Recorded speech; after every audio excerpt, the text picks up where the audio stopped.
this in a few minutes. The Fiji Trade Union Congress, the National Secretary of the Fiji Trade Union Congress, and the National President of the Fiji Trade Union Congress, my predecessors before me, have sat on the FNPF board ever since its inception. The FNPF Act, which Parliament made, not Bainimarama, Parliament made, requires 2 workers' representatives on the board of FNPF, 2 employers' representatives on the board, and 2 government. So my serving on the board was nothing new. That was something that has been happening all along.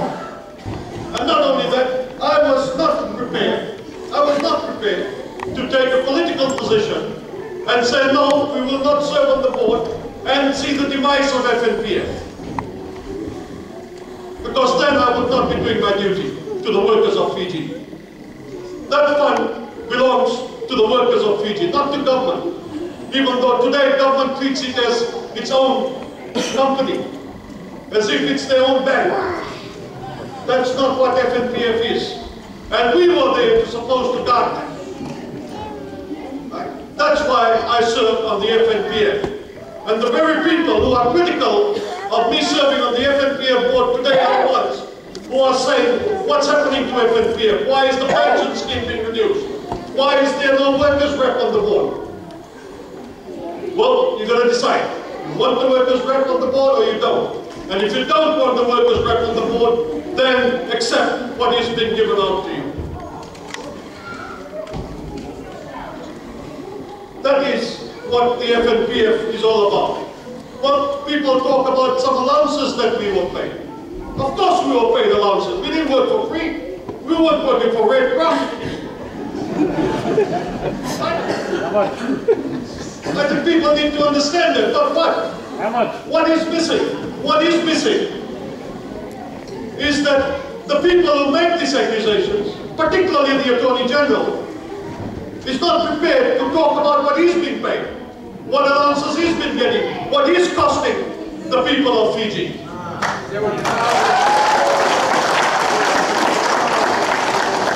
The difference is Felix Anthony is an elected official of the union. The Attorney General is not elected, and therefore is no mandate, no legitimacy.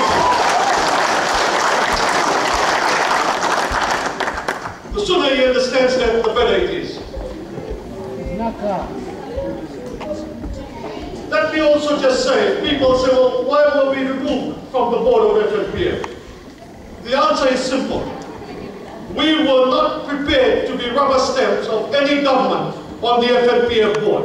It's as simple as that. We took our responsibility seriously, we made our own decisions, and those decisions sometimes did not sit well with the people in power. That was the reason for it. And let me just give you one example. Let me just give you one example so that you have a feel of what I'm talking about. We received a letter from the Ministry of Finance one day as a board of FNPF saying that government deficit for this year, particular year, I think it was 2008, would be $500 million. Of that, FNPF would be required to give $300 million. That letter came to the board of FNPF. And the board of FNPF at that time, we said, no bloody way. Not going to happen. And that wasn't taken too well. Right? But these are the kind of directives that came thick and fast to the board. What government wants is a board that sits there and simply rubber stamps every directive that they give, as if FNPF is their own personal bank. That's not what we were prepared for.